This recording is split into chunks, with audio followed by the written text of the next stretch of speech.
Bonjour à toutes et tous, je me présente, Steve Martin, je suis responsable des projets prévention chez Harmonie Mutuelle. Et c'est à nouveau avec un grand plaisir qu'Harmonie Mutuelle vous accueille aujourd'hui à cette conférence d'une heure environ sur la thématique maintenir son niveau d'énergie toute la journée. Alors cette conférence s'inscrit dans le cadre du programme national Demain s'invente aujourd'hui, proposé par Harmonie Mutuelle maintenant depuis plusieurs années. Ce programme est destiné à tous nos adhérents de 50 à 70 ans et il a pour objectif de vous accompagner à préparer, anticiper, organiser ou tout simplement profiter pleinement de cette nouvelle tranche de vie en autonomie et en bonne santé. Pour cette édition 2024, 18 webinaires sont à ce jour programmés. Et nous vous proposons différentes thématiques animées par des experts qui vous partageront conseils pratiques et points de repère pour passer d'une vie active à une retraite positive. N'hésitez donc pas à vous inscrire via le lien joint dans la barre de conversation à droite ou directement sur notre site Harmonie Prévention. Une documentation en lien avec la retraite est directement téléchargeable depuis la touche Apps en bas à droite de votre écran. Sachez également qu'Harmonie met à disposition une newsletter trimestrielle qui vous informe sur votre santé. Vous retrouverez également dans le lien, dans le chat, les modalités d'inscription. Pour le bon déroulement de cette séance, vos micros, vos caméras sont coupés. Si vous avez des commentaires à effectuer au cours de la conférence, je vous invite à les inscrire dans l'onglet chat en bas de votre écran à droite. Et si vous avez des questions, pareil, posez-les dans le chat. On y répondra par groupe de questions. Nous accueillons aujourd'hui nos intervenantes Nadège Femri et Clarisse Gaillet qui représentent Vivoptime, notre partenaire coaching santé inclus dans votre complémentaire santé. Mesdames, c'est à vous. Je vous souhaite à toutes et tous une agréable rencontre. Eh bien, bonjour tout le monde. Je me présente, du coup, je suis Nadège, je suis coach sportive et également référente consultante activité physique adaptée. Aujourd'hui, on va donc parler de comment maintenir son niveau d'énergie tout au long de la journée. La première partie, bouger, vous serez en pleine forme. Je vous poserai une question assez générique. Est-ce que pratiquer du sport fatigue? Est-ce vrai, est-ce faux? Je vous laisse y réfléchir et je vous détaille l'idée générale sur le slide suivant. Alors, pour moi, mes 5 secrets de la forme au quotidien, pour être en forme tout au long de la journée, je pense qu'il faut respecter une certaine routine. Ça doit être quelque chose que vous vous instaurez et qui fait partie de votre vie de tous les jours. Mon secret numéro 1, forcément, il faut bouger. Bouger est une excellente façon de rehausser votre niveau d'énergie, d'adopter une routine au travail, à la maison, en vous levant, en marchant tous les 45 minutes, toutes les heures. En fait, on constate que les personnes qui travaillent ou même qui sont à la maison, les futurs retraités, les retraités, ont tendance souvent à rester inactifs, un peu sédentaires. Et l'idée serait de couper votre journée en plusieurs petites parties. Toutes les 45 minutes, toutes les heures, on se lève, on va chercher un petit café, on fait la petite pause pipi, on s'étire, on marche le long d'un couloir, on va discuter avec ses collègues tout simplement. C'est une routine idéale qui permet de réduire le risque de développer un bon nombre de maladies chroniques, surtout si vous avez un travail ou une vie plutôt sédentaire. Mon secret numéro 2, on va dire au revoir au stress. On va trouver les solutions pour éloigner le stress négatif de nos vies. Pour cela, il faut bouger. Le stress influe sur votre niveau d'énergie tout au long de la journée. Il vous fatigue. Donc, de même que sur le secret numéro 1, prenez une pause, oxygénez-vous, allez marcher sur votre pause déjeuner, allez marcher le soir en rentrant du travail, étirez-vous, allez discuter avec des collègues. Tout sauf du boulot, bien sûr. On parle de sa vie, de ses hobbies, du beau temps qu'il fait dehors. On éloigne les soucis du travail ou les soucis personnels. On s'étire, on se détend, on fait quelques mouvements doux qui vont vous permettre d'éloigner ce stress. Mon secret numéro 3, le sommeil. Et je pense que c'est un des plus importants. Pour rester en forme tout au long de la journée, il est indispensable de bien dormir. Alors, on entend souvent dire que les adultes, j'ai pas besoin de dormir, moi avec 5 heures, j'ai largement assez. En fait, non. Il faudrait 7 à 8 heures de sommeil pour être en pleine forme la journée et maintenir son niveau d'énergie tout au long de la journée. Donc, l'idéal sera d'aller vous coucher à heure fixe tous les jours, d'avoir une certaine routine de coucher. On éteint les écrans, on se met à lire un petit peu, par exemple, avant d'aller se coucher. On évite la caféine, on évite l'alcool. L'idéal étant d'arrêter ce genre de boisson à partir de 16 heures et jusqu'au soir. Également l'exercice physique, qui est un des facteurs les plus importants pour la promotion du sommeil. Si dans votre journée, vous avez fatigué votre corps avec une activité physique, vous endormirez de meilleure façon derrière. Mon secret numéro 4, remplissez votre assiette d'aliments énergisants. Là, du coup, ce sera Clarisse qui en parlera après, mais ce que moi je conseille surtout à mes athlètes pour éviter les coups de barre la journée, donc une baisse d'énergie, c'est d'essayer d'avoir une alimentation équilibrée, riche en vitamines, en aliments à indice glycémique bas. Prenez des collations. Je dis souvent qu'il vaut mieux 5 petits repas par jour plutôt que 3 gros, voire 2 pour les personnes qui malheureusement ne déjeunent pas le matin. Et mon secret numéro 5, l'hydratation. Alors ça, c'est le secret plus, de l'eau, de l'eau, de l'eau. Si vous ne vous hydratez pas assez, le cerveau fatigue, vous vous desséchez. L'idéal est de boire 1,5 litre d'eau par jour, un peu plus si vous pratiquez une activité physique dans votre journée. Faites de la caféine et même de la théine votre allié. On prend son café ou son thé, certes avec modération, à peu près 3 tasses par jour, mais ce sont des valeurs sûres pour garder votre énergie tout au long de la journée. Et si nos meilleurs alliés étaient les hormones, hein. Quand vous pratiquez une activité physique, vous développez, vous produisez des hormones. Je vous poserai la question de savoir si l'activité physique permet d'évacuer le stress et de retrouver la forme. Selon vous, est-ce que c'est vrai? Est-ce que c'est faux? Pour moi, l'activité physique permet de stimuler la production de plusieurs hormones responsables de votre niveau d'énergie au quotidien. J'ai un petit moyen mémotechnique pour savoir de quelles hormones on va parler, de vos meilleurs amis de la journée. C'est la dose. Il vous faut une dose d'énergie tout au long de la journée. On utilise cet acronyme DOSE pour se rappeler des hormones qui sont développées en pratiquant une activité physique. Donc le D comme dopamine, c'est une hormone anti-fatigue. Elle va vous permettre de stimuler la notion de plaisir, de levier de motivation, de persévérance et surtout d'atteindre vos objectifs. Typiquement, elle est stimulée en fin d'activité sportive. En fait, quand vous pratiquez une activité, à partir du moment où votre cerveau va vous dire « Oh là là, j'en peux plus, je suis épuisé », si vous arrivez à passer au-dessus de ça et envoyer l'information qu'il vous reste encore de l'énergie, vous développez la dopamine. À partir de là, cette hormone va vous procurer une sensation d'anti-fatigue qui en général dure 2 à 3 heures après une activité. Le haut de dose, comme l'ocytocine, c'est l'hormone des relations sociales. Elle se développe quand vous pratiquez des sports d'équipe, quand vous allez, par exemple, courir avec vos collègues le midi ou faire de la marche avec vos amis le week-end. Elle permet l'épanouissement et l'empathie. Ça vous rend joyeux.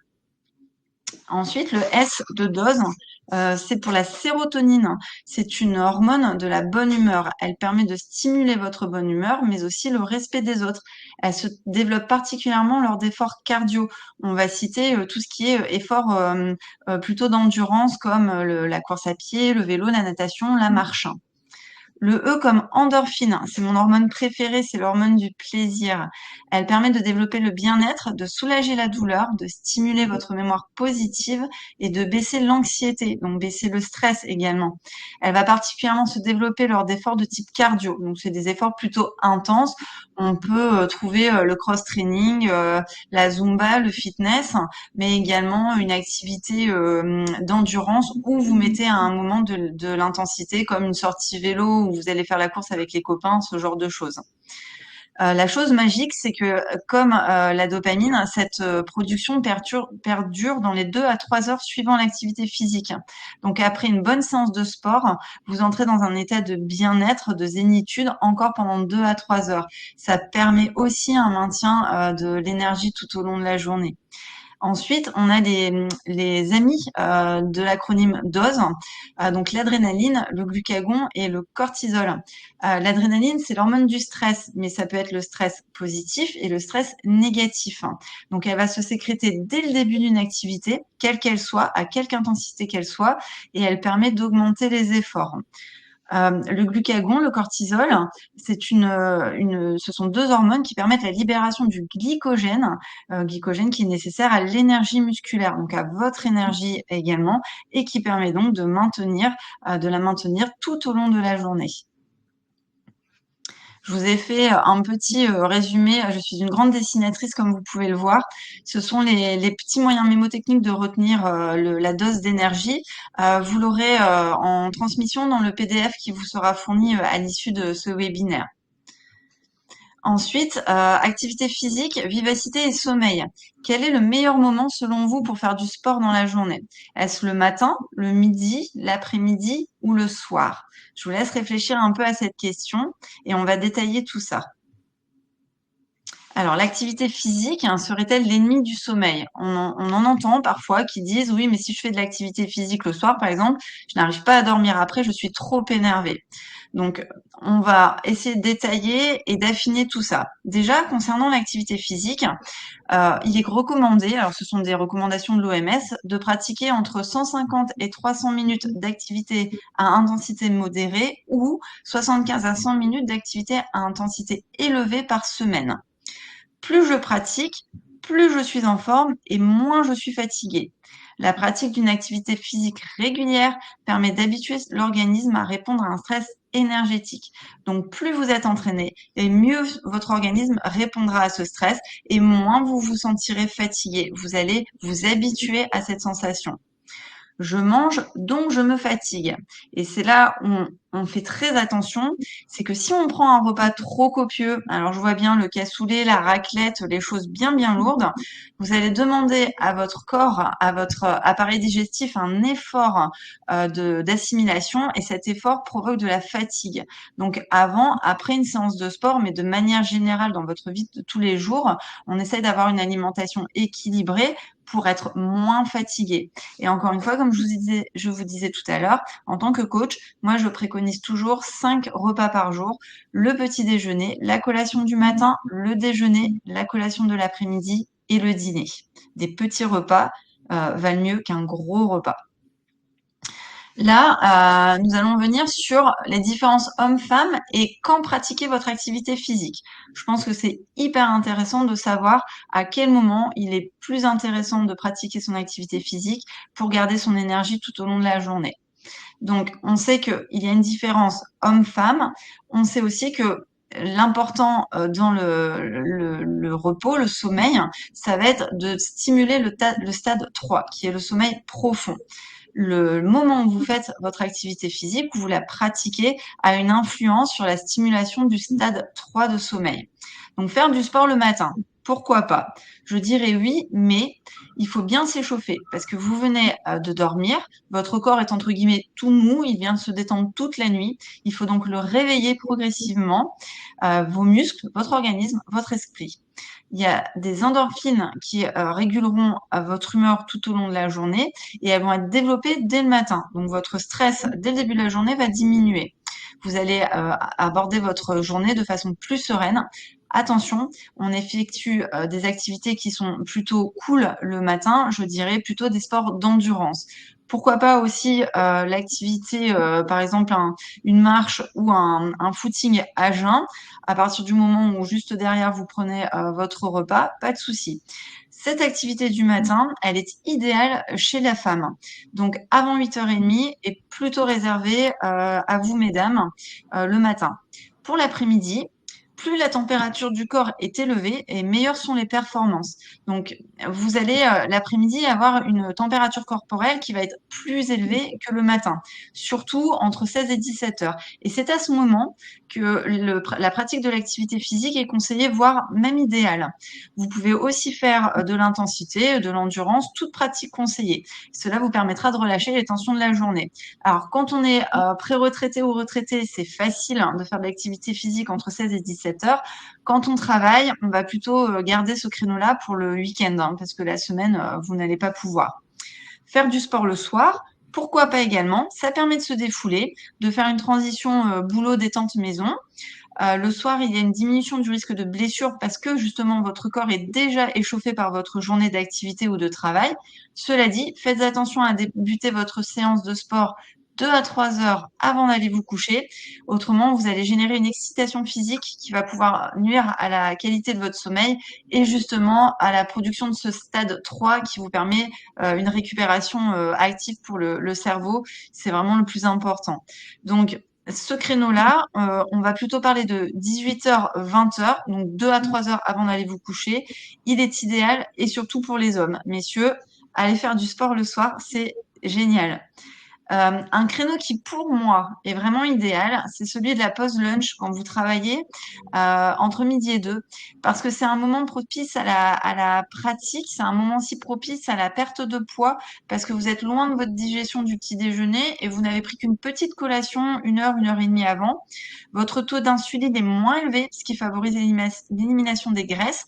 Toutefois, voilà, n'oubliez pas la petite collation parce que courir à midi quand on a déjeuné à 6 heures ou à 7 heures, c'est un petit peu compliqué quand même.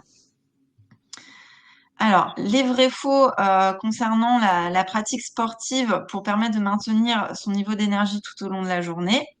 On va un peu déconstruire les idées reçues sur la pratique physique. Vous avez tous, en général, lu des articles sur le sujet où vous avez un ami qui a des idées préconçues. Un tel m'a dit que il faut faire comme ci, il faut faire comme ça. Je vais vous indiquer quelques petites astuces et quelques petites questions avec une réponse adéquate. Le jogging, meilleur sport pour la santé. On en entend parler surtout à l'approche de l'été, tout le temps, il faut aller courir, c'est génial. Eh bien, en fait, pas forcément. Alors, faux, c'est un peu rédhibitoire. Moi, je dirais juste pas forcément. Le meilleur sport pour la santé, c'est la marche active. Ça tombe bien parce que là, aujourd'hui, dans mon auditoire, tout le monde sait marcher. Alors, plus d'excuses, on y va, on met ses chaussures, ses baskets et on part marcher. C'est un sport qui permet moins de chocs, moins de blessures. Cela dit, tous les sports d'endurance, comme la course à pied, la natation, le vélo, la marche, sont vraiment les meilleurs sports pour maintenir une bonne forme tout au long de la journée. Dès l'âge de 5 ans, il faut pratiquer 1 heure d'activité par jour. Alors oui, vrai et faux. Dès l'âge de 5 ans et jusqu'à environ 17 ans, donc jusqu'à la bonne adolescence, c'est vrai. Ça stimule la confiance en soi, ça stimule le développement moteur, musculaire et cérébral. 1 heure entre 5 et 17 ans, c'est idéal. Cela dit, à l'âge adulte, avec les contraintes quotidiennes, un minimum de 20 minutes par jour est recommandé. Et 20 minutes, ça se trouve dans son emploi du temps. On va déconstruire les idées reçues également sur l'entraînement. Est-ce qu'un seul entraînement par semaine suffit pour se mettre en forme? Eh bien non. N'en déplaise aux sportifs du dimanche, comme vu avant, il vaut mieux 20 minutes par jour que 1 heure à 1 h 30 le week-end. Le week-end, vous allez partir à la salle ou faire votre activité physique, vous allez mettre trop d'heures d'entraînement d'un coup. Le corps n'a pas la mémoire musculaire de l'entraînement tout au long de la semaine et vous allez vous épuiser. On a tendance à dire je vais taper dedans le week-end et j'aurai ma dose de sport. Et en fait, non. Régulièrement et par petites doses vaut mieux qu'un gros entraînement le week-end. Pratiquer le sport rend plus intelligent. Eh bien, c'est vrai, mais pas tout à fait. Pratiquer une activité physique permet de stimuler la production d'hormones, comme vu précédemment. L'activité physique permet donc d'améliorer l'attention, la concentration et les autres fonctions du cerveau. Malheureusement, pratiquer de l'activité physique ne vous rendra pas aussi intelligent qu'Einstein, mais ça développe quand même vos capacités cérébrales, donc c'est bon à prendre. Pratiquer le sport éloigne les maladies. Et là, c'est vrai à 100%. L'activité physique permet de prévenir les maladies chroniques, permet de maintenir une bonne santé mentale, ça éloigne le stress, ça améliore le sommeil et si vous êtes fumeur, ça permet de diminuer le tabagisme. En fait, on a constaté que au plus une personne qui essaie de se sevrer fait du sport, au moins elle pense à sa prise de nicotine. Donc foncez, c'est très bon pour vous. L'activité physique permet également une meilleure transition de l'état d'éveil vers l'état de sommeil, une plus forte motivation journalière et une envie d'être actif tout au long de la journée. Elle permet de renforcer ses rythmes biologiques. Tout cela éloigne la sédentarité et les maladies chroniques qui y sont associées. On va juste retenir que pratiquer une activité physique, c'est le meilleur moyen de maintenir son niveau d'énergie tout au long de la journée. Je vous ai fait un petit diapo que vous retrouverez également dans le PDF qui sera fourni à l'issue du webinaire. Donc, pour rester en bonne énergie tout au long de la journée, on bouge au moins 20 minutes par jour, on dort 7 à 8 heures par nuit, on boit beaucoup d'eau, on mange sainement, on fait des pauses, on se lève, on s'étire, on interagit socialement. Riez, souriez, faites-vous plaisir, fixez-vous des objectifs, partagez, profitez et vous serez en pleine forme tout au long de la journée. Voilà, je vais laisser le dialogue à Clarisse pour la partie énergie et alimentation. Et n'hésitez pas à prendre des petites notes et à poser des questions à l'issue des explications de Clarisse. Merci beaucoup. À toi, Clarisse. Merci Nadège, c'était très complet, c'était très intéressant ce que tu viens de nous présenter. Donc moi maintenant, je vais vous parler un petit peu de l'alimentation. Donc c'est le deuxième pilier de la santé, on va dire, avec l'activité physique et le sommeil, le stress qui est le troisième. Donc en matière d'alimentation, généralement, on sait déjà beaucoup de choses, donc on va reprendre un petit peu les bases et puis peut-être que je vais vous apporter du coup des nouvelles connaissances. Donc moi, je me présente rapidement. Donc je suis diététicienne nutritionniste et coach sportive. Je suis spécialisée en activité physique adaptée et santé. Donc vraiment, voilà, le sport dans un but de santé. Et puis la nutrition, pareil, accompagner les gens dans leur parcours de perte de poids ou bien si jamais il y a des maladies ou des choses comme ça. Donc, on va commencer par le début de la journée, par le petit déjeuner. Alors, c'est vrai que au niveau du petit déjeuner, il y aura toujours deux écoles, ceux qui ont toujours été habitués à ne rien prendre le matin et ceux qui ne peuvent pas partir de chez eux le ventre vide. Moi, personnellement, je fais plutôt partie du deuxième groupe et il est aussi un petit peu montré que avoir faim le matin, c'est biologiquement normal et c'est plutôt si jamais vous n'avez jamais faim le matin que là, il pourrait se poser des questions sur un petit déséquilibre hormonal, peut-être un repas du soir trop copieux, enfin voilà. Donc, en matière de petit déjeuner, moi, je construis toujours mes repas comme ça. Je dois me demander qu'est-ce qu'il doit m'apporter, qu'est-ce qu'il doit contenir. Et puis ensuite, je choisis mes aliments en fonction de ça. Donc, un petit déjeuner équilibré, ça doit contenir une source de glucides. Donc, c'est vraiment ce qui va donner la première énergie à votre corps. Donc, ça va être tous les produits céréaliers, les flocons d'avoine, le pain. Vous pouvez varier le pain, varier les farines et tout ça. C'est vrai qu'il va falloir essayer quand même de trouver des sources de glucides assez peu transformées. Donc ça, c'est pareil, c'est quelque chose dont je parle beaucoup à mes patients, les aliments transformés versus les aliments bruts. Parce que un petit bol de céréales, ok, ça apporte des glucides, mais est-ce que c'est la même qualité de glucides qu'on retrouve dans du pain ou dans des céréales plus brutes? Voilà, je ne suis pas sûre. Et après ça, pareil, ça se répercute surtout sur le niveau d'énergie en fait de la journée. Ensuite, en deuxième, on va essayer d'avoir une source de protéines. Donc, ça peut être par les produits laitiers, yaourt nature, fromage blanc par exemple, mais aussi certains fromages frais qui sont mous, par exemple le Carré frais ou le Saint-Maurès, sans leur faire de pub, mais ils sont vraiment très bien. Et ça peut aussi être sur des produits animaliers, des œufs, du bacon, même des tranches par exemple de truites fumées ou de saumon fumé ou ce genre de choses. Pour soutenir la masse musculaire, c'est super important, surtout avec l'avancée en âge, surtout aussi pour les femmes, parce que malheureusement, il y a la ménopause. C'est une période où hormonalement, ça change et donc il va y avoir une fonte musculaire un petit peu plus prononcée. Donc, en plus de l'activité physique qu'il faudrait faire, apporter au corps assez de protéines, c'est quand même assez important. Et ça permet aussi dans la matinée, justement, de ne pas avoir faim. Ça permet de bien caler, de manger des protéines. On peut aussi très bien inclure une matière grasse ou un produit sucré parce que le plaisir dans l'alimentation, c'est super important. Ça, c'est pareil, j'en parle très souvent. Il y a les produits qu'on va choisir pour se nourrir et les produits qu'on va choisir pour se faire plaisir. Donc là, et ça peut être une petite touche de confiture dans un fromage blanc. Ça peut être un petit peu de pâte à tartiner sur des petits pancakes ou des choses comme ça. Vraiment, il ne faut pas hésiter. Et plus vous aurez du plaisir à chaque repas, moins les tentations de craquer derrière seront présentes en fait et au final vous contrôlerez mieux vos apports sur le reste de la journée. Et bien sûr une hydratation. On a dormi toute la nuit, ok, le corps il se déshydrate pendant la nuit, on transpire un petit peu, on respire, on sort de l'eau aussi par le souffle. Donc c'est super important de bien s'hydrater dès le matin. Et là, pour changer un petit peu de l'eau qui est un peu triste, on peut prendre du thé, du café, des infusions froides ou chaudes. Et puis, bien sûr, pour ceux qui aiment et qui digèrent le lait, il n'y a aucun problème. Ou les boissons végétales, peu sucrées ou non sucrées. Attention, parce que c'est vrai qu'au niveau des boissons végétales, donc c'est tout ce qui va être le lait de soja, lait d'avoine, lait de riz, il y en a vraiment beaucoup. On n'est pas sur un produit plus transformé que le lait classique, il ne faut pas l'oublier. Donc voilà, on fait un petit peu attention à la composition, à la lecture des étiquettes. Et ensuite, au niveau des quantités, ça va dépendre de vous, de vos besoins, de votre activité aussi sur le reste de la journée. Est-ce que vous allez plutôt faire le sport le matin? Est-ce que vous allez plutôt le faire le soir? Donc voilà. Et j'ai mis des petits exemples un peu parlants, on va dire, parce qu'on peut des fois sortir des très belles photos avec des petits déjeuners pris, on dirait, dans des hôtels ou des choses comme ça. Là, je voulais quelque chose d'un petit peu concret.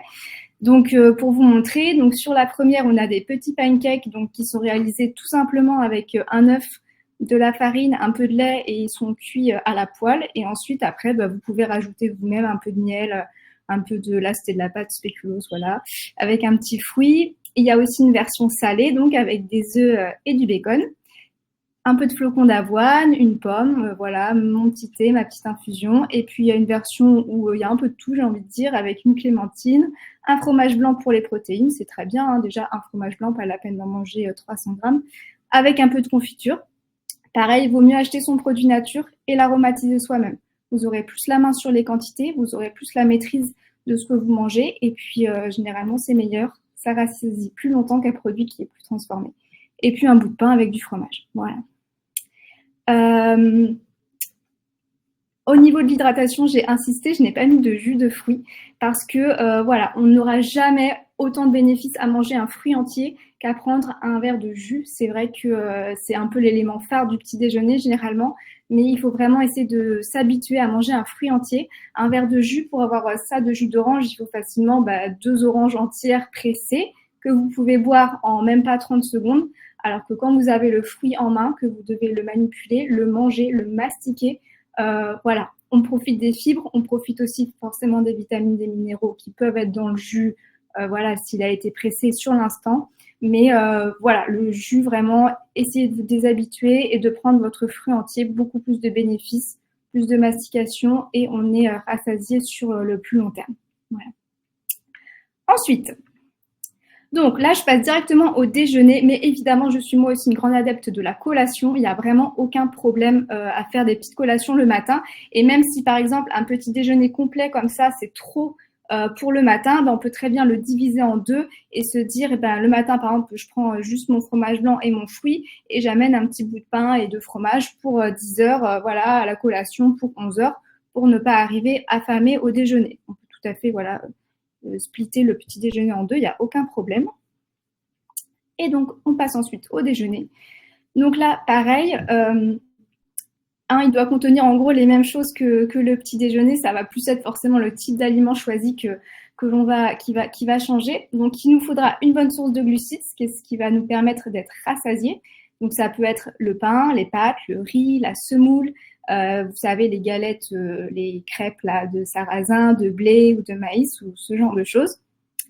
Une source de protéines, donc ça peut être pareil, viande, poisson, frais en conserve ou surgelés, il n'y a pas de problème. Le tout, ça va être de les choisir peu transformés, donc pas déjà cuisinés. Si c'est juste votre viande ou votre poisson qui a simplement été coupé et surgelé, ça va. S'il a été cuisiné façon je sais pas, meunière ou avec des petites sauces ou des trucs comme ça, on tombe dans un aliment plus transformé, un peu moins intéressant. Alors, pour dépanner, il n'y a pas de souci, hein, mais voilà, sur le long terme, c'est toujours ce qu'on va viser. Sur le changement d'habitude, c'est mieux de choisir des aliments assez bruts. Mais ça peut aussi être du coup des protéines d'origine végétale, parce que soit pour des raisons économiques, soit pour des convictions, soit pour l'environnement, on peut aussi choisir de diminuer un petit peu sa consommation de viande, il n'y a pas de problème. Donc voilà, au niveau végétal, ça peut être des lentilles, ça peut être, il existe aussi des pâtes actuellement de légumineuses.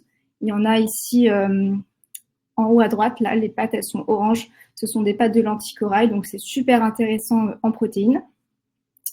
Ensuite, bien sûr, une source de vitamines et de fibres et de minéraux. Donc ça peut être un légume en crudité, un légume cuit, ça peut être un fruit, voilà, à la fin du repas, pareil, il n'y a aucun problème, mais ça doit vraiment faire partie de votre assiette quand elle est construite.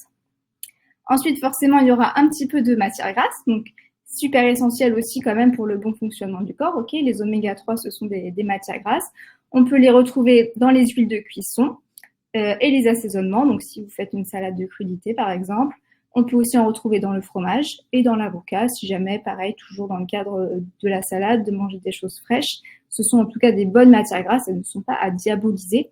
Ce qui sera plutôt à éviter, à diminuer, on va dire, ce sera les matières grasses, pareil, issues des produits hyper transformés qu'on a rajoutés pour donner du goût, pour donner de la texture, dans les aliments frits ou ce genre de choses. Mais les matières grasses, toujours voilà, assez brutes, c'est-à-dire qui existent, on va dire, à l'état naturel, qui existent depuis longtemps dans l'alimentation humaine, il n'y a aucun problème voilà, pour les incorporer.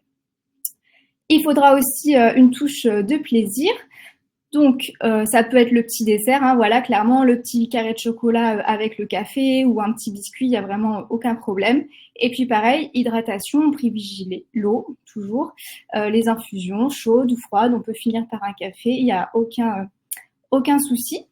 Et il faut se dire, donc, parce que je regarde rapidement dans le chat, au niveau de l'index glycémique, donc le fait, en fait, de mixer tous ces aliments, le fait justement de ne pas manger que une assiette avec du riz, ne pas manger qu'une assiette avec des pâtes et du fromage, et ben le fait d'avoir cette source de protéines, ces matières grasses, ça va naturellement faire diminuer en fait l'index glycémique du repas.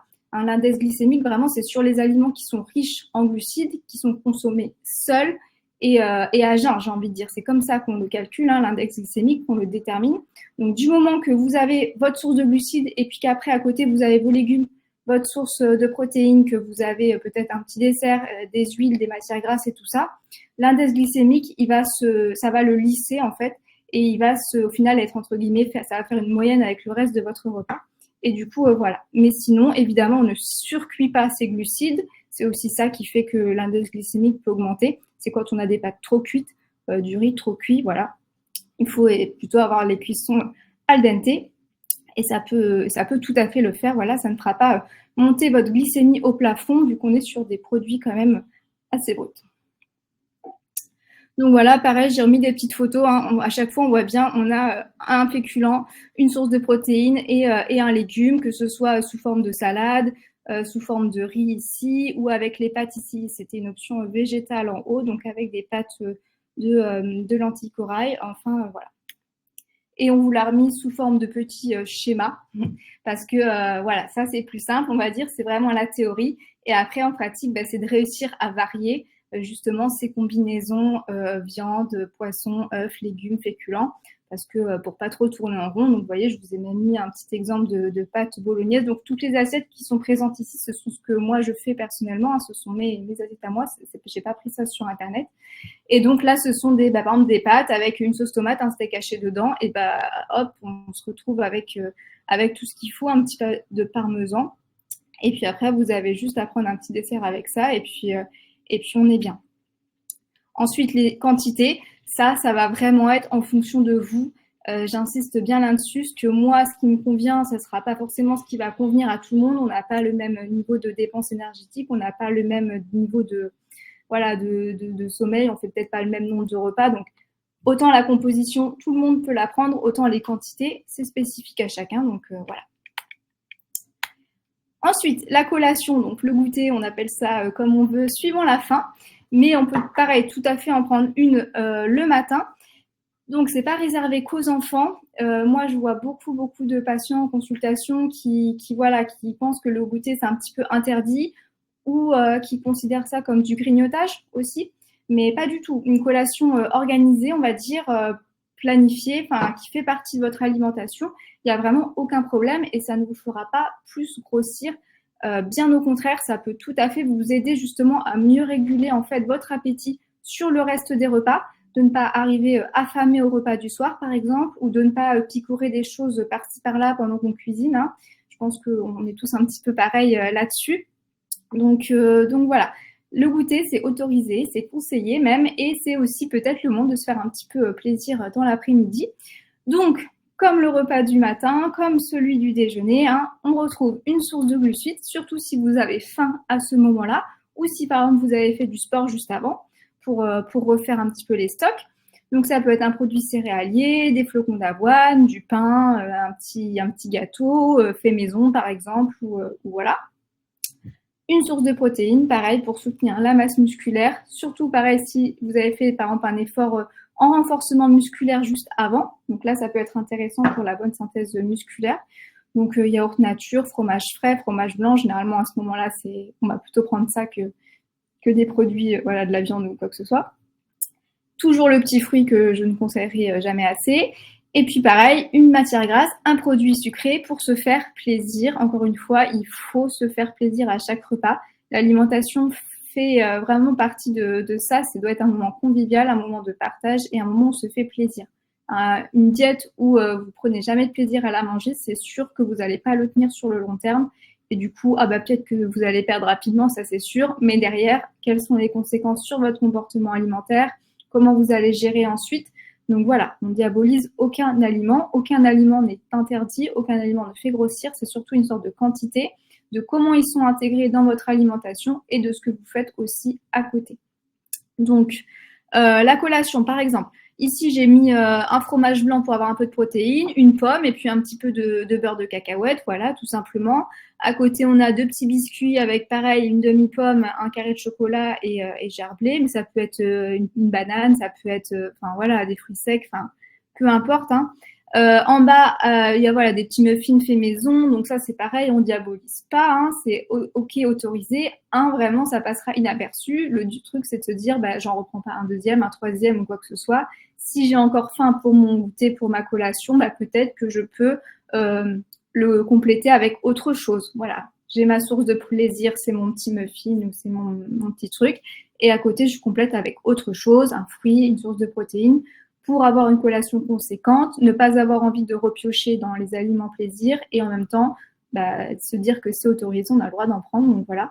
Mais juste, on ne prend pas que ça. Pareil pour l'index glycémique, ça c'est vraiment aussi une règle à retenir. C'est de se dire, je ne consomme pas mon aliment plaisir, mon aliment sucré tout seul. Toujours, je l'accompagne avec autre chose. Et du coup voilà. Et le dernier, c'est un fromage blanc. Vous voyez, il y a des amandes, des fruits secs, il y avait une pêche, un carré de chocolat. Voilà. Moi, j'aime bien tout mettre un petit peu ensemble. Et ensuite, pour le dîner, surprise, c'est comme le repas du midi, hein, on retrouve une source de glucides, donc pain, pâtes, riz, semoule, galettes de blé ou de maïs, même pommes de terre. J'avais oublié de le mettre, par exemple. Donc, voilà, j'ai même mis un exemple de raclette. Donc, c'est pour vous dire que vraiment, on peut incorporer des repas à réputation un petit peu riche, à réputation, ça fait grossir, quoi. On peut tout à fait modifier, faire les bons choix pour que ça rentre dans l'équilibre alimentaire, voire même dans une perte de poids. Donc voilà. Par exemple, au niveau de la raclette, là, on voit que j'ai quand même mis des petits légumes, que j'ai choisi plutôt des charcuteries maigres, donc la viande des grisons, le bacon, forcément le lard ou le saucisson, beaucoup plus gras, mais voilà.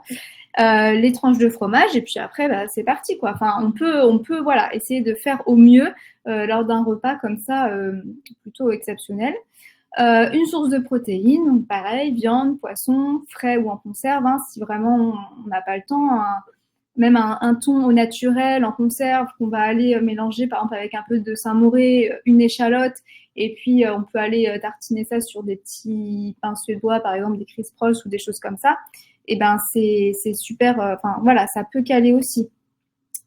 Les légumes, bien sûr, ça, je ne les présente plus. Les matières grasses, pareil, huile de cuisson, assaisonnement, dans les fromages, dans les avocats. La petite touche de plaisir en dessert, pareil, surtout si on est sujet au grignotage le soir. Ça peut aussi être l'occasion de se dire là, marquer la fin du repas. Je prends mon petit aliment plaisir, il n'y a aucun mal à ça. Et après, c'est terminé. Et l'hydratation, pareil, l'eau, les infusions froides ou chaudes.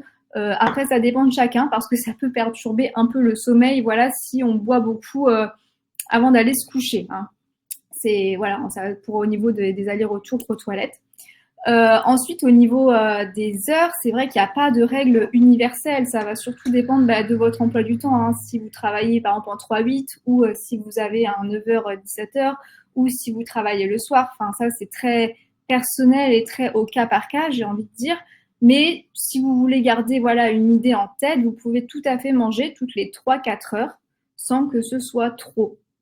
Donc 3-4 heures, ça nous fait, si quelqu'un, par exemple, on se lève à 7 heures, ça fait le petit déjeuner à 7 heures, ça fait une petite collation même à 10 heures, ça fait le repas à 13 heures, ça fait le deuxième goûter à 16 heures, et puis ça fait le repas du soir vers 19h, 20 heures. Donc, vous voyez, on retombe sur voilà ce que disait Nadège juste avant. On peut tout à fait manger 5 fois par jour sans que ce soit trop. Ça peut aider parfois à soutenir la digestion plutôt que d'envoyer 3 gros repas et d'être un peu, juste après le repas du midi, c'est un peu l'heure de la sieste. On dit souvent, parce qu'en fait, on a besoin de digérer ça. Donc, voilà, de réduire les quantités au repas pour incorporer des petits goûters à côté, c'est tout à fait normal.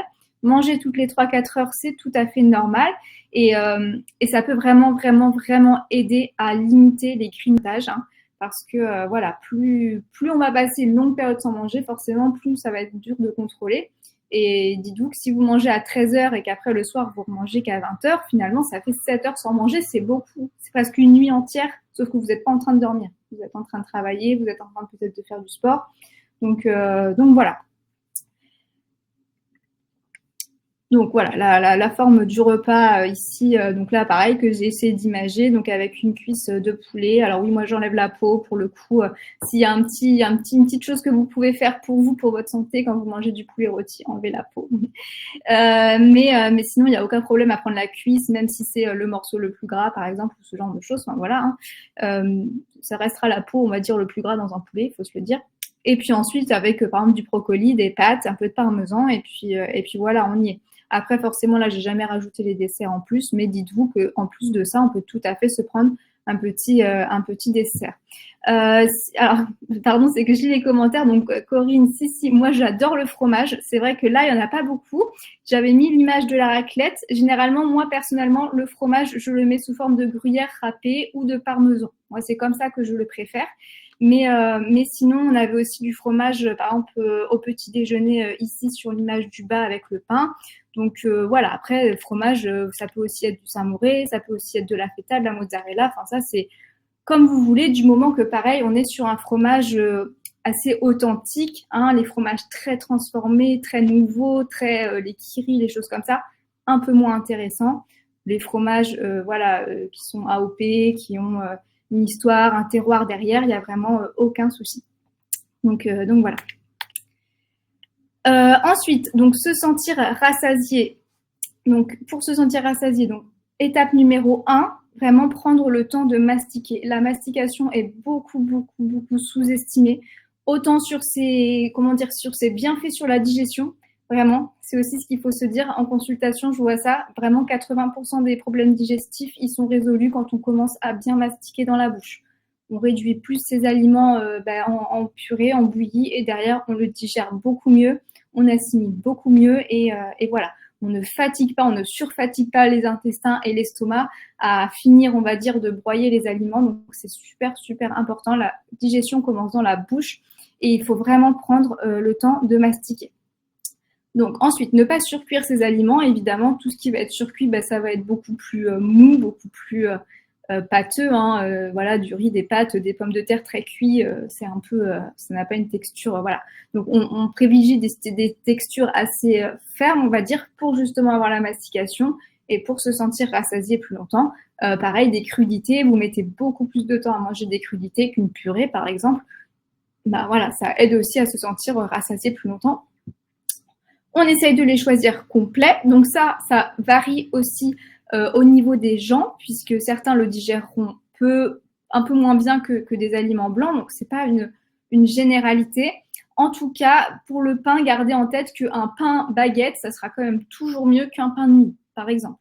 Le pain de mie, pour le coup, on est sur un aliment hyper transformé qui contient beaucoup d'ingrédients, alors qu'un pain baguette classique, même pas complet, j'ai envie de dire, c'est seulement 4 ingrédients. C'est de la farine, de l'eau, du sel et du levain. Normalement, c'est tout pour ce qu'il faut faire du pain. Donc voilà, même si pour plein de raisons, vous achetez pas du pain complet, c'est pas grave. Privilégiez la baguette classique, tradition. Attention, voilà, tradition, c'est ça. La baguette tradition, vous êtes sûr que vous avez que 4 ingrédients dedans. Et ça sera toujours mieux que du pain de mie. Voilà. Et si vous le faites vous-même, franchement, chapeau, il faut avoir le temps, mais voilà. Et associer, donc, se sentir rassasié, féculents, légumes, protéines. Comme j'ai dit, on évite les assiettes mono-aliments, on va dire, avec un seul aliment en grande quantité. C'est aussi la variété qui fera que vraiment vous vous sentirez rassasié. Et on s'hydrate tout au long de la journée. On boit sans attendre d'avoir soif. Et on privilégie les boissons sans sucre. Donc, pareil, au niveau de la boisson, on va dire, il y a pareil, un peu deux teams, deux équipes, ceux que ça ne dérange pas de boire pendant les repas, ceux chez qui ça va un petit peu perturber la digestion. Donc là-dedans, pas de règles, hein. Faites comme vous, du moment que vous buvez assez dans la journée, c'est le plus important. Et c'est vraiment 1,5 litre d'eau en plus des aliments, hein. Voilà, c'est pas l'hydratation ne compte pas dans les aliments que vous consommez, c'est vraiment 1,5 litre en plus. Voilà. Et du coup, je vais rapidement revenir sur un petit peu les grignotages, les petits coups de pompe, voilà, tout ça.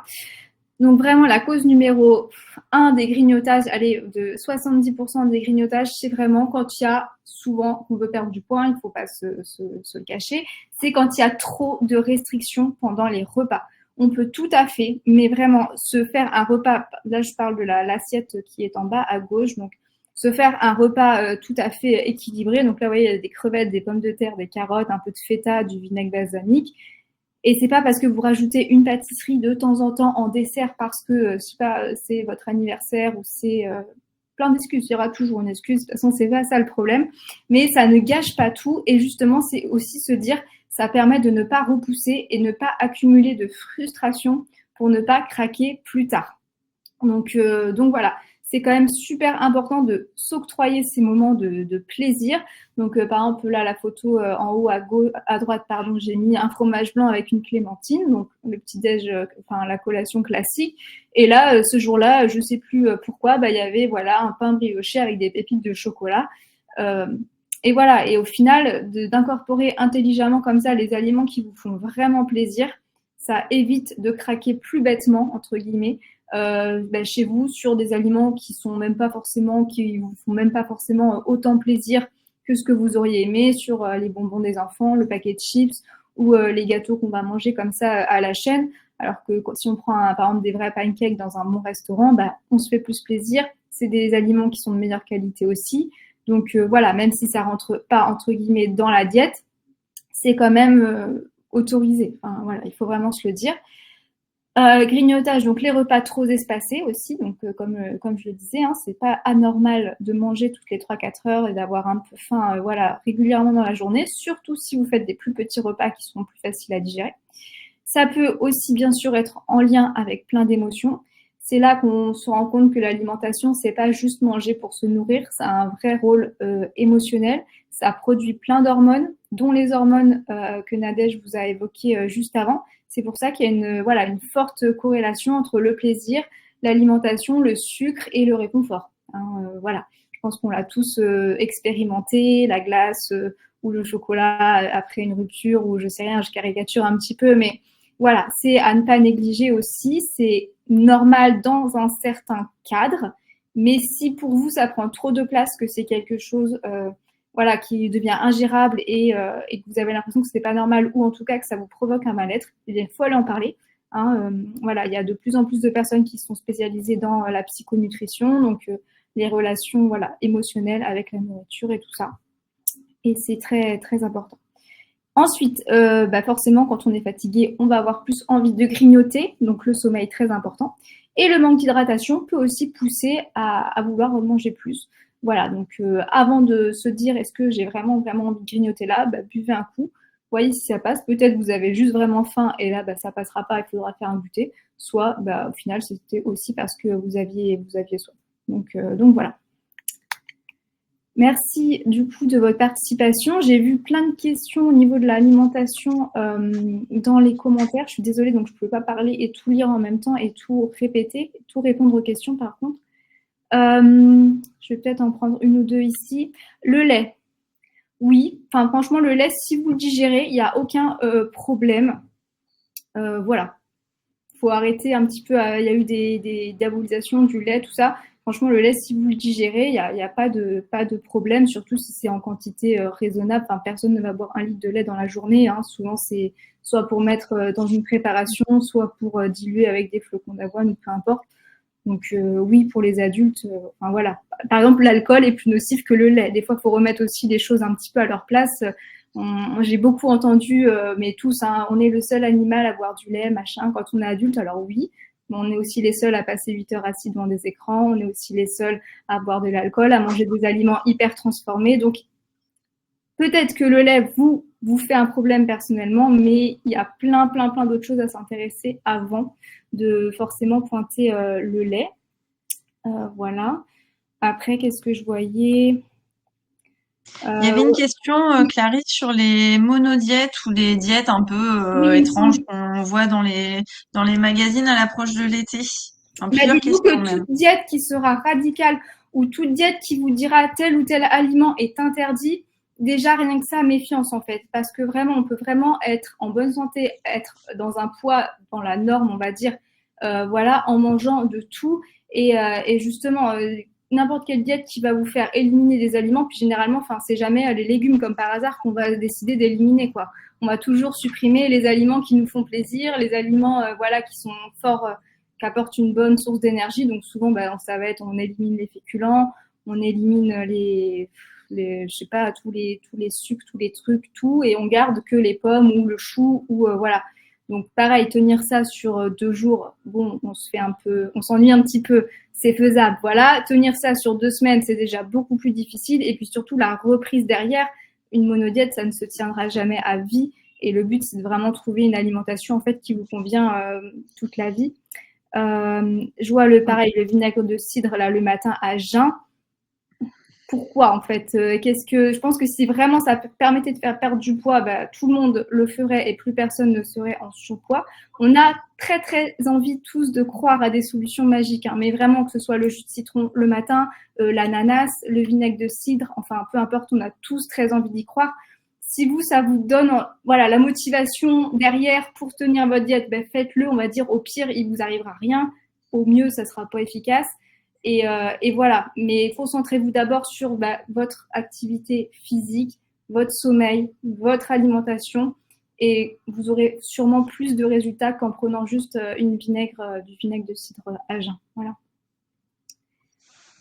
Nettoyer les toxines, ouais, c'est pareil. Donc, le foie, il nettoie les toxines, le rein, il nettoie les toxines. Et le meilleur moyen de ne pas avoir de toxines, c'est de ne pas s'en ingérer, donc ne pas boire trop d'alcool, ne pas manger des aliments trop transformés, ne pas fumer, ne pas, mais ça, on n'est pas tous maîtres pour ça, ne pas s'exposer à trop de pollution voilà, à l'extérieur, même si ça, je suis d'accord, on n'est pas les maîtres, on ne peut pas tout contrôler. C'est aérer son intérieur, prendre le soleil, prendre la lumière du jour, voilà. Réduire le pic de glycémie, oui. Mais comme ce que je disais aussi, donc le fait juste simplement de manger plein d'aliments, de plein de groupes alimentaires ensemble permet aussi de réduire le pic de glycémie. Donc,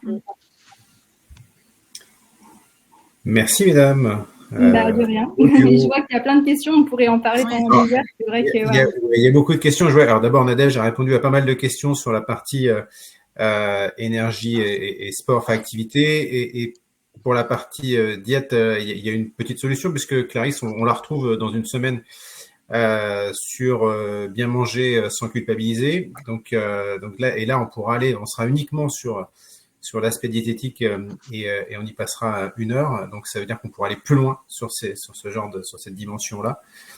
Je vous remets les liens pour ceux et celles qui veulent encore s'inscrire au futur webinaire. Donc le prochain, c'est la semaine prochaine.